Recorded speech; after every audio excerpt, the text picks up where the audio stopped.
Salut Grimby! Le mois de mai 2025 c'est terminé et on va revoir mai 2024 contre mai 2025 pour tous les unifamiliales et les copropriétés.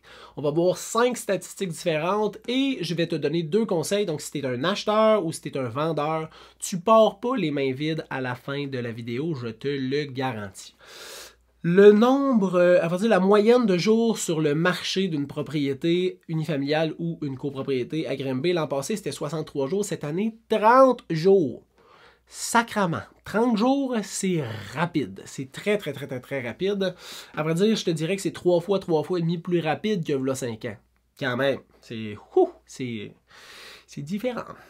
Le nombre d'inscriptions en vigueur est passé de 197 à 198, donc il n'y a pas eu une grande augmentation de l'offre sur le marché.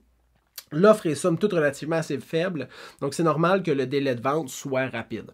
Au niveau du prix de vente versus le prix qui était affiché sur Centris au départ, on parle de 98% l'an passé, donc 2% de négociation en moyenne. 99% cette année, donc 1% de négociation en moyenne. Puis là, c'est pas à toutes les transactions où tu dis que tu peux négocier 1%. En moyenne, les propriétés se vendent à 1% de moins que le prix affiché quand ils ont été mis sur le marché. C'est ça que ça veut dire. Au niveau du prix de vente médian, on est passé de 387 000 à 421 500. Donc, il y a eu une augmentation du prix médian de vente. Et au niveau du nombre de ventes effectuées, 48 l'an passé, 69 cette année. Fait qu'il n'y a pas plus d'offres, mais il y a eu beaucoup plus de transactions. Les transactions se sont passées super rapidement, ce qui a fait que le prix a augmenté. Si tu es un vendeur, puis tu viens juste d'entendre ça, là, le mot que tu devrais retenir, c'est opportunité. C'est ta chance de mettre sur le marché. Tu ne peux pas mettre n'importe quoi, n'importe comment, n'importe quel prix. Fait que prends-toi un expert qui va être capable de t'aider. By the way, tu peux m'appeler 819-412-4840. Mais sinon, fais les bonnes étapes. Hein? Une bonne préparation de ton dossier de vente, une bonne mise en marché, puis une bonne gestion des visites et des visiteurs. C'est sûr que présentement, tu risques de réussir au-delà de tes attentes ton projet immobilier. Si tu es un acheteur, prépare-toi.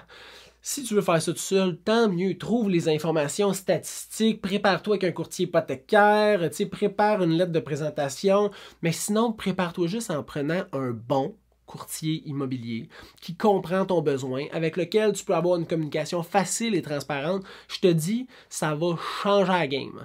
Parce que tu vas être capable d'analyser, est-ce que la propriété est trop chère? Faut que je me déplace rapidement. Y a-t-il un ancien rapport d'inspection? Est-ce que j'ai des documents accessibles sur un ancien listing qui pourraient me donner plus d'informations?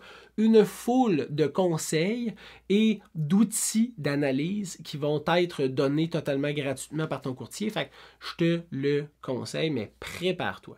J'espère que ça vous a aidé.